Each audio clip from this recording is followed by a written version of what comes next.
araw-araw na matamlay ang pamumuhay ng 50 anyos na si Aling Marita. Ganoon nga siguro kapag matanda ka na.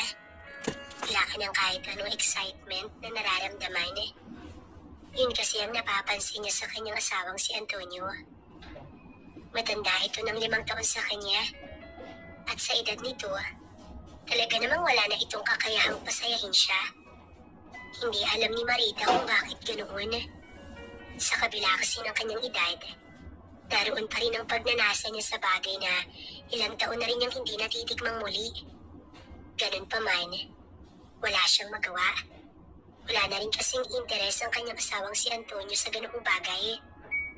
Sa araw-araw na nagdaan, nagtitiis si Marita. Labis na siyang nangungulila sa ganoon kahit pa nag-menopause na siya. Walang oras na hindi niya naiisip ang kanyang kabataan kasama ang kanyang asawa. Kung paano nilang binuo ang kanilang 10 mga anak. Talaga namang walang gabing hindi napapagod at nananamlay si Marita noong bagong kasal pa lamang sila ni Antonio. Ramdam na ramdam kasi niya ang labis na pananabik nito sa kanya. Kapag naaalala ni Marita ang bagay na yun, nag-iinit pa rin ang kanyang katawan sa kabila ng kanyang edad. Hindi katulad ni Antonio. Isang gabi nga, hindi makatulog si Marita. Talagang nadadarang siya at hindi halos mapakali. Gustong-gusto niyang may mangyaring muli sa kanila ng kanyang asawa. Kaya naman naglakas loob na siyang gisingin ito sa kalagitnaan ng gabi. Niyugyug niya ang balikat nito na siyang dahilan kung bakit nagising ito at kaagad na sinabi niya, "Marita, tulog ka na nga't gabi na." Sa narinig, nadismaya si Marita, ngunit hindi pa rin siya huminto.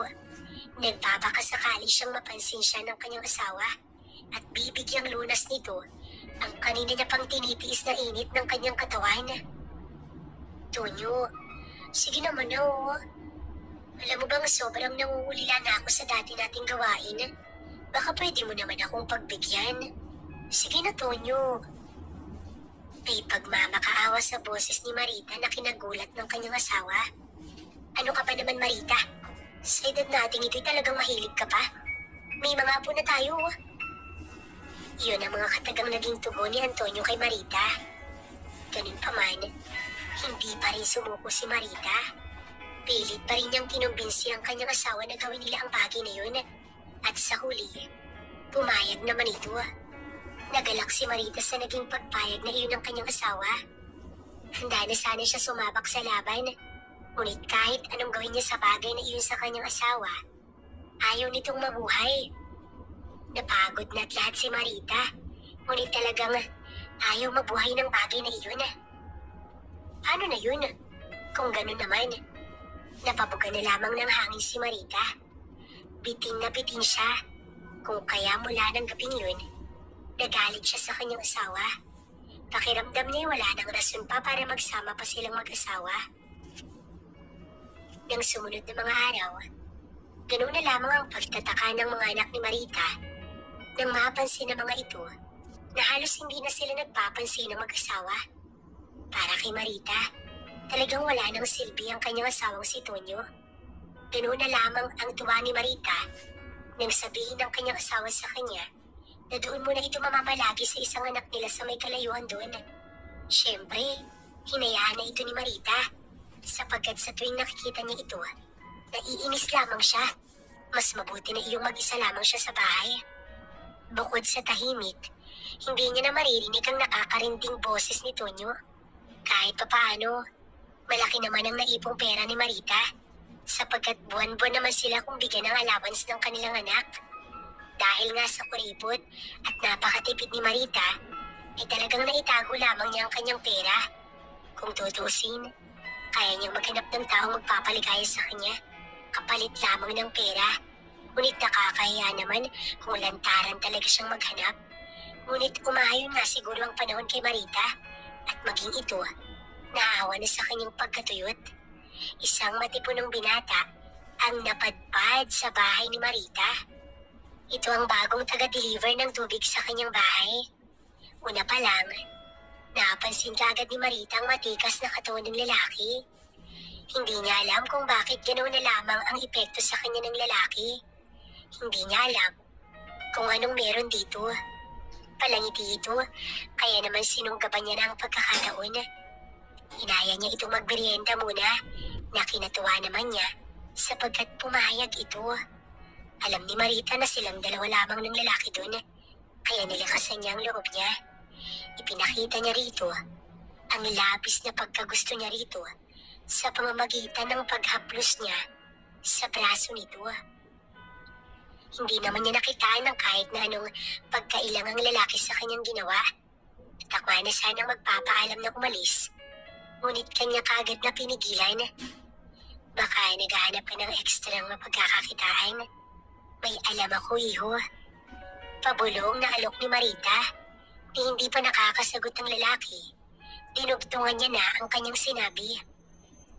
Marunong ka bang magpasaya ng babaeng katulad ko? Pasayahin mo lang ako ngayon.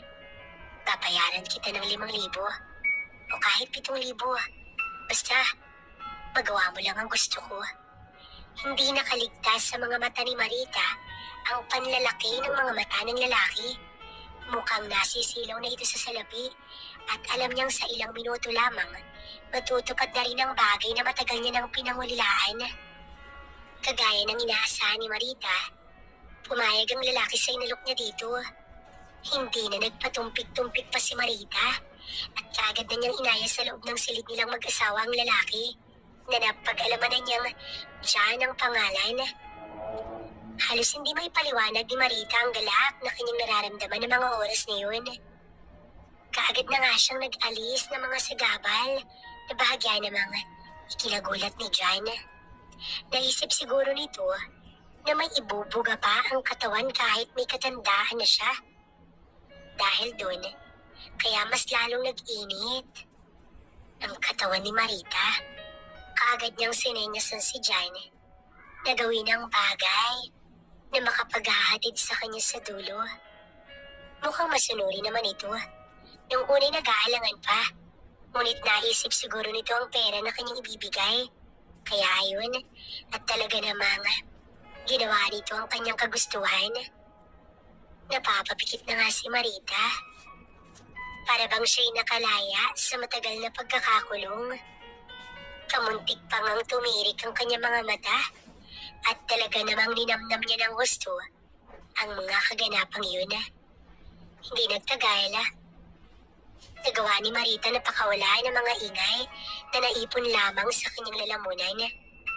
Mas lalo pa kasing sumidi ang kanyang nararamdaman at napapakagat-labi siya habang nakahawak kay John na walang humpay sa ginagawa.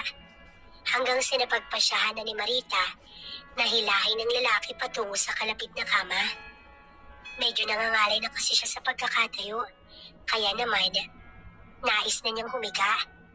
Ilang segundo pa nga, natagpuan ni Marita ang sarili na nakahiga sa kama habang katabi si John. Halos mabulunan ng sariling laway si Marita sapagkat talaga namang ginagawa ni John ang kanyang mga kagustuhan.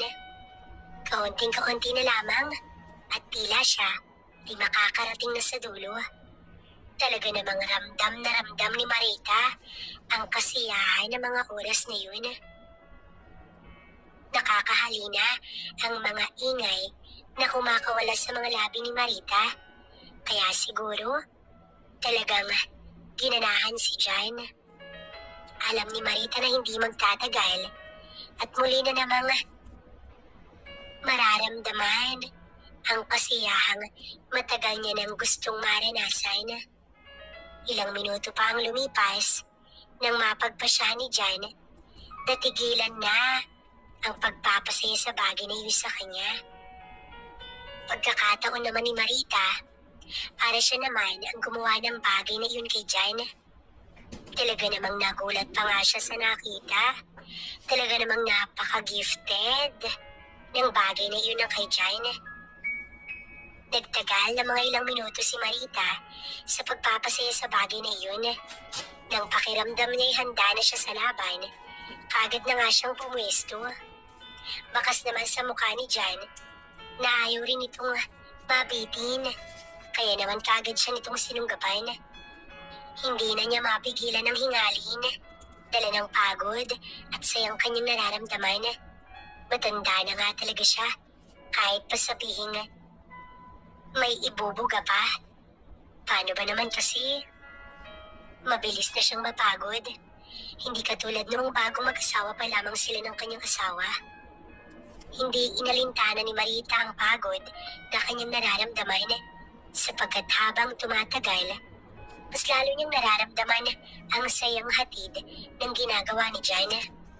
Naisip ni Marita na kung araw-araw lamang may ganoon, talagang ipagpapasalamat niya. Hindi kasi niya kayang ipaliwanag ang sayang kanyang nilalasap na mga oras na yun. At tanging pag-ingay lamang ang kanyang nagagawa upang i-express ang sensasyong pinagsasaluhan nila ni Jan sa tanang buhay ni Marita. Noon lamang niya naramdaman ang labis na ligaya nang maging sa kanyang asawang si Tonyo, hindi niya naranasan. Napapakagat labi at napapapikit na mariin si Marita sapagkat kanyang ninanamnam ng gusto ang mga nagaganap noon. Nakakapaliw at talagang nais pumalakpak ng kanyang mga tenga nang kanyang marinig ang ingay na kumawala mula sa lalamunan ni Jan. Tanda na ito ay nasisiyahan rin. Mas lalong sumiki ang nararamdaman ni Marita, kaya naman kusang napaangat siya upang salubungin ang ginagawa nito. Kulang na lamang, mangisay siya sa sobrang saya. Ngunit nais munang pigilan ni Marita ang kanyang nalalapit na pagdating sa dulo. Nais niyang tumagal pa ang tagpong yun. Matinding pagpipigil ang ginawa ni Marita. Mabuti na lamang at paminsan-minsan, humihinto si Jan, kaya naman natutulungan siya nito at nauudlot ang kanyang pagdating sa dulo. Ganun pa man, ramdam ni Marita na masyado na siyang nag-iinit. Napansin din ni Marita na masyado na ring nadadarang si Jan ng mga oras na yun. Kaya naman, ganoon na lamang ang bilis ng ginawa nito. Halos hindi na nga makahinga sa excitement si Marita. Ngunit pinilit niyang kumalma. Kailangang sabay nilang marating ni Jan ang dulo na matagal nang tinitingala ni Marita. Ngunit hindi niya marating-rating.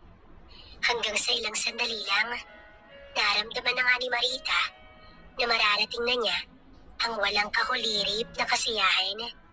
Muntikan pa siyang mabulunan ng kanyang sariling laway dahil sa intensidad na lumukob sa kanyang buong pagkatao. Napasubsob pa siya sa unan sapagkat bigla na lamang siyang naubusan ng lakas.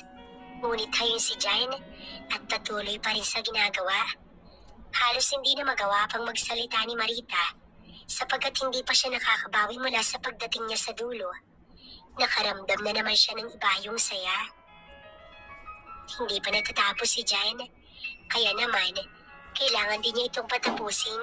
Hinayaan na lamang niya ang lalaki at itinuon ang kanyang pansin sa ligayang kanya na namang nararamdaman.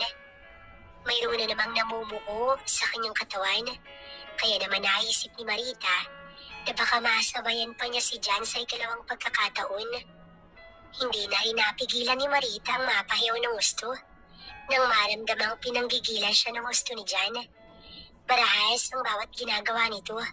Ganun pa man, nagustuhan naman yun ni Marita. Nakaramdam siya ng bahagyang sakit, ngunit iyon naman ang gusto niya. Pawis na pawis si Marita ng mga oras na yun. Maging ang pawis ni Jan, humahalo sa kanyang pawis. Sa pagkakataong yun, mas nagustuhan ni Marita ang mga nangyayari. Ramdam niya na ilang segundo na lang. Mararating na muli niya ang dulo. Hindi nga nagkamali si Marita, sapagkat sa dalawang magkasunod na ginagawa ni Jan, tuluyang napapikit ang kanyang mga mata. Tanda na kanya na namang narating ang dulo. Ilang segundo lang din at naramdaman din niya ang pagdating ni Jan sa dulo. Isang mahabang ingay ang pinakawalan nito. Lupaypay na napayakap sa kanya mula sa likuran si Jan at hinayaan lamang ito ni Marita. Maging siya, napagod ng gusto. Hindi mo na gumalaw si Marita. Ngunit kanya namang inabot ang kanyang wallet. Humugot siya ng halagang kanyang ipinangako kay Jan na kaagad namang ikinaluwang ng ngiti nito. Bago tuluyang umalis si Jan ng araw na yon, sinabihan muna ito ni Marita na kung nais nitong bumalik at magkaroon ulit ng extra income, welcome na welcome ito anumang oras. Hindi alam ni Marita kung babalik pa ba si Jan, kaya naman bahagya siyang nakaramdam ng lungkot. Malamya siyang nagligpit ng kalat sa kanilang kwarto habang siya ay nag-iisip. Hindi niya lubos maisip na pagkatapos ng ilang dekada, makakamtan niyang muli ang kanyang ninanais at sa piling pa ng ibang lalaki at hindi sa kanyang asawang si Tonyo. Maaaring maswerte si Marita sapagkat pinatulan siya ni Jan. Pero naisip ni Marita na hindi naman logi si Jan at bukod sa may pera na ito, pinasaya rin naman niya ito kahit papaano. Lumipas na ang ilang oras at ramdam pa rin ni Marita ang bakas ng ginawa nila ni Jan. Naisip niya mga nangyari at talagang gumuhit na lamang ng kusa ang ngiti sa kanyang impis na mga labi. Para bang bigla na naman siyang sinilaban ng init sa katawan nang maalala niya ang mga ginawa nila ni Jan. Kung kailan pa talaga siya tumanda, tsaka pa siya naging agresibo. Napabuntong hininga na lamang si Marita sapagkat wala naman siyang magagawa. Gustuhin man niyang maulit ang mga nangyari, wala siyang magawa kundi ang hintayin na naman ng araw kung kailan maisipan ni Jan na siya ay balikan. Kinagabihan, pagkatapos magluto ng hapunan, hindi inaasahan ni Marita na uuwi ang kanyang asawang si Tonyo. Pinuno na lamang ang init ng ulo ni Marita sapagkat hindi niya nagusto ang presensya ng kanyang asawa. Pinakita niya rito na naiinis siya sa pagmumukha nito, kaya hindi rin ito nagtagal doon at pinili na namang umalis. Mas gusto ni Marita ang mamuhay na mag-isa kaysa makasama ang kanyang asawang wala namang silbi. Kung sana, pinapasaya rin siya nito. Kahit na sa ibang paraan, edi sana kahit papaano, nakita niya ang halaga nito. Ngunit sadyang tamad na talaga ang kanyang asawa pagdating sa bagay na makapagpapasaya kay Marita. Hindi nga ito nangangahas na kapain man lang ang bagay na yun sa kanya. Napabuga na lamang ng malakas si Marita at napahiling-iling. Kung pwede lang sanang pigilan ang pagtanda ng isang tao, nang sa ganun, kanya pang maranasan at maramdaman ng mga bagay na ninanais ng kanyang katawan. Nahiga na si Marita at naghanda na sa pagtulog. Naalala niya nung kabataan pa nila ni Tonyo. Nung bagong kasal pa lamang sila at silang dalawa ang nasa loob ng isang madilim na silid.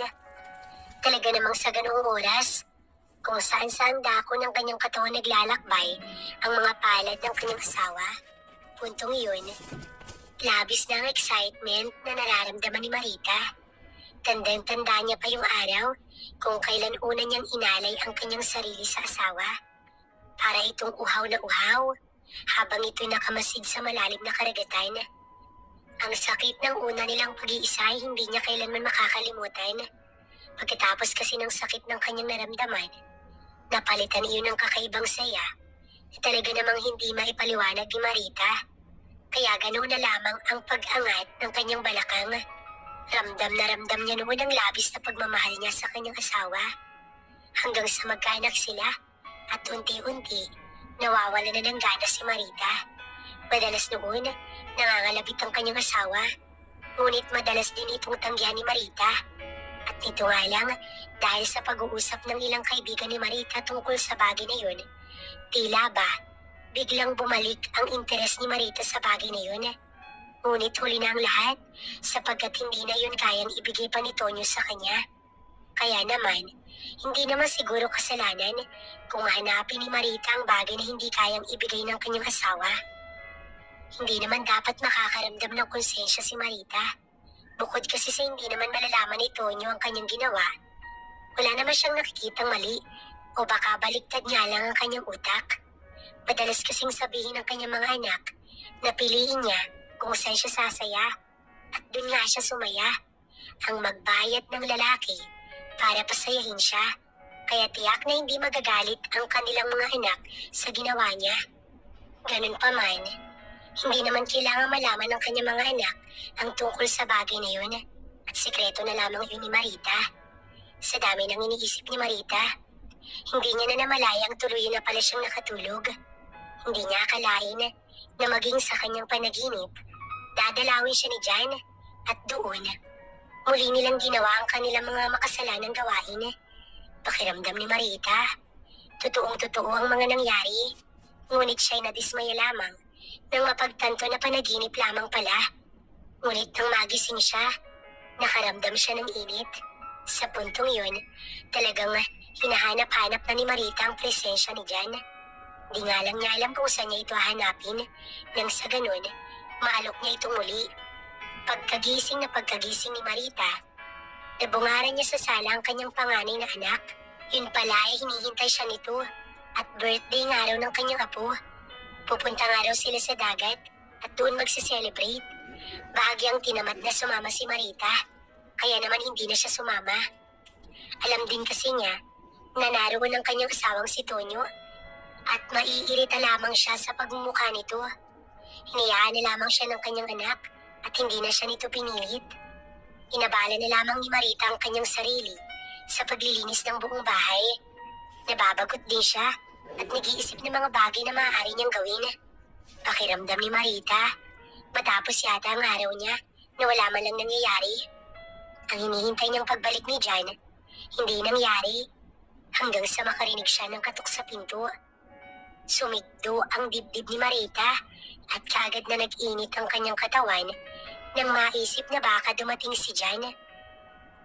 Mabilis niyang tinungo ang pinto at binuksan yun. Nadismaya siya. Imbis na si Jan ang kanyang nakita, ay isang palaboy na bahagyang madungis. Lalaking palaboy na sa tansya niya, nasa 30 ang edad. Tinitigan ng maigi ni Marita ang palaboy. Madungis ito, ngunit may taglay na kalakihan ng katawan. Hindi na malaman ni Marita kung ano na nga ba ang tumatakbo sa kanyang isip at talagang iyon pa ang kanyang naisipan. Nangingi lang naman ang pagkain ng palaboy, ngunit kanya itong pinapasok hanggang sa sinabihan niya itong maligo at gusto nga niyang makitang malinis ang lalaki. Masunuri naman ito at mukhang matino naman ang pag-iisip. Naligo nga ito, kaya naman kinuhanan niya ito ng damit ng kanyang asawa. Nakaagad naman itong isinuot nang matapos sa paliligo. Nakita niyang malinis na nga ang lalaki. Hindi naman siya kaiba ang mukha nito para sa ordinaryong tao lamang. Ngunit kapansin-pansin talaga ang malapad at matipuno nitong dibdib.